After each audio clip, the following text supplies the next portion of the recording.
Next topic is astronomy. While there appears to have been little concern for theoretical astronomy, modern astronomers continue to make advances in astronomic and in the observational astronomy and produce nearly 100 treaties. So during the Mughal period, they have made a body where they used to predict about the near future, okay, and how the empire will be run. Okay, so everything was decided in a you can say body where they used to predict about the future. Humayun built a personal observatory near Delhi. So Humayun also he had built a personal observatory near Delhi so that he can observe the area and he can predict what can come in the future. The instrument and observational technique used at the Mughal observatories were mainly derived from the Islamic tradition. So these instruments which were introduced by the Mughal, that is the instrument and observational technique, these method is derived from the Islamic tradition. In particular, one of the most remarkable astronomical instrument invented in the Mughal India is the seamless celestial globe. So how these observatory or the astronomy plays an important role in the Mughal period, and till now we use the instrument which were used by the Mughal period. So the one of the greatest example is the use of seamless celestial globe, that means the earth globe. So these are the, you can say, places where they used to observe and they used to predict what will be our future related to our you can say empire, okay, during the Mughal period, or how the earth is exist, okay, what are the components of the earth. So all these were discussed during the Mughal period in an you can say uh, uh, technique. The technique name is the instrumental observational technique. Next is technology. Now we will discuss what were the different types of technologies which were used by the Mughal period. The Mughal military employed a broad array of gunpowder weapons larger than personal firearms, from rockets and mobile guns to an enormous cannon over 14 feet long, once described as the largest piece of ordnance in the world. These array of weapons was divided into heavy and light artillery. So the one of the greatest technology which plays an important role during the Mughal period was the establishment of gunpowder weapons. Okay, they have produced the gunpowder weapons in a larger quantity. Okay, and even they have learned that how to use rockets and mobile guns so that they can harm or use these items in order to defeat their enemies. So these weapons, they were divided into heavy and light artillery, and they were used during the battlefield. The mobile field artillery has been seen as the central military power of the Mughal Empire, distinguishing the Mughal troops from most of their enemies. So the mobile field artillery plays an important role, and it is a part of central military where they used to use this in the war in order to defeat the enemies by the Mughal troops. Troops means soldiers. Okay, so these were used during the war in order to defeat the enemies. A status symbol for the emperor, pieces of artillery would always accompany the Mughal ruler on his journey through the empire. So whenever you can see, as a symbol of the emperor, that means the king always carry these pieces of artillery with him whenever he goes to any places. Well, just like they are going for hunting, okay, or if they are going in the main part of the empire in order to look after the empire. So these you can say these mobile field artillery were carried by the emperor as a symbol of emperor.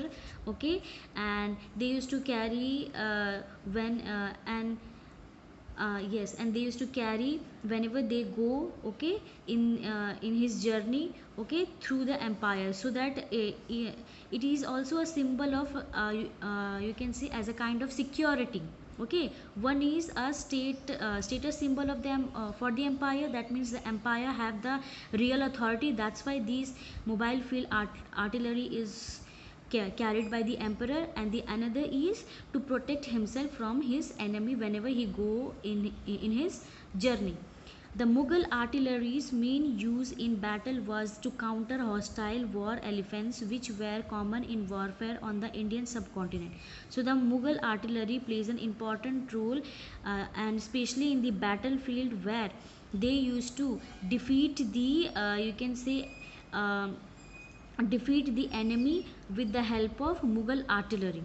Okay, and how they used to defeat it? They used to attack on the you can say elephants. Okay, so they used to attack on the elephants, so that for example, if they will use these you can say uh, Mughal artillery, that is the gunpowder weapon from rocket or mobile guns, the animals will be scared, and hence the it will be very easy to defeat the enemy in the uh, battlefield, because if animal is scared, they will not do according to the you can say person who is riding the elephant, right? So that's why it is used on the animal, so that they can defeat the enemy in the battlefield.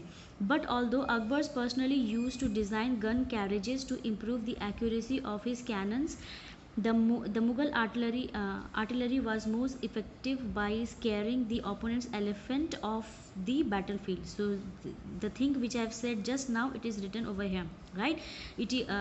Just like Akbar personally, he used to design the gun carriages. That means how they will use this gunpowder or gun weapon in the battlefield, so that they can scare the opponent's elephant in the battlefield, and if the elephant is scared, the elephant will run away from the battlefield, so it will be easy to capture or defeat the enemies in the battlefield. So this was a strategy how they used to use the Mughal artillery in the battlefield. The ensuing chaos in the hostile rank would enable the Mughal armies to defeat the enemy's troops. So in order to why they used to use this Mughal artillery, so that they can create a situation of chaos. That means there will be a you can say there will be a situation of you can say confusion, because elephants are not walking according to the person who is riding, right? As the elephant is scared because of the use of Mughal artilleries. So that's why it will be easy for the Mughal armies to defeat the enemies.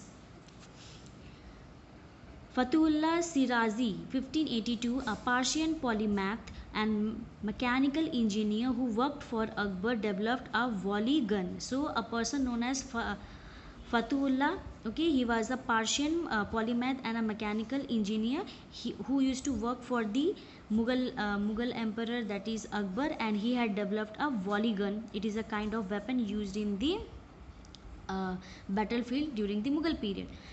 Akbar was the first to initiate and utilize metal cylinder rocks known as bans, particularly against war elephants during the Battle of Sambhal. So Akbar, he was the first person who had taken step and utilized the metal cylinder rockets known as buns in order to you can say defeat the enemy, and his main target was to scare the opponent's elephant. Okay, and he first time used in the Battle of Sambhal. In the year 1657, the Mughal army utilized rockets during the siege of Bidar. Okay, so in the year 1657, Mughal army, they used to use the rocket during the siege of Bidar. Prince Aurangzeb's forces discharged rocket and grenades while scaling the walls. So they used to use these rockets and grenades in order to break the walls.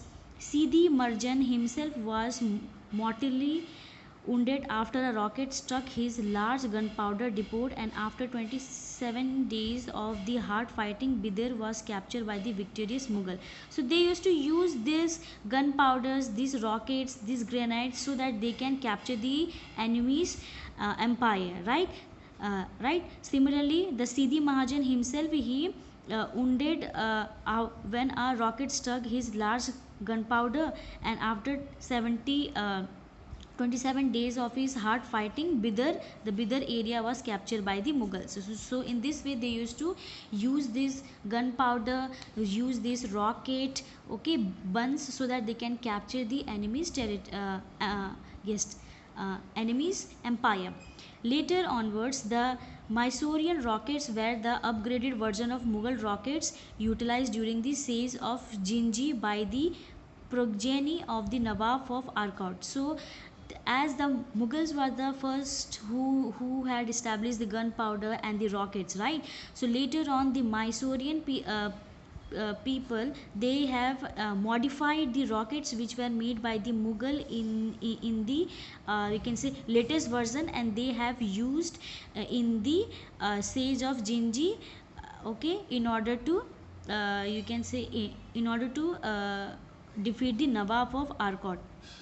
Haider Ali's father, Fatah Muhammad, the constable at Bundi Kote, commanded a corps consisting of 50 rocket men, that is Kashun, for the Nawab of Arcot. So as Mughals, the Mysorean rockets were more, you can say, upgraded version than the Mughal rockets, right? So that's why Haider Ali's father, Fatwa Muhammad, he uh, commanded a corps, that means he made a soldiers, okay, consisting of 50 rocket men, okay, for the Nawab of Arcot, so that he can defeat the Nawab of Arcot. Haider Ali realized the importance of rocket and introduced advanced version of uh, metal cylinder rockets. So Haider Ali, he realized the importance of rocket, and he introduced a advanced version of metal cylinder rockets. These rockets turned fortunes in favor of the Sultanate of Mysore during the Second Anglo-Mysore War, particularly during the Battle of Polyllur. So these rockets plays an important role, okay, in favor of Sultan of Mysore when they have used in the Second Mysore War, especially in the Battle of Polyllur.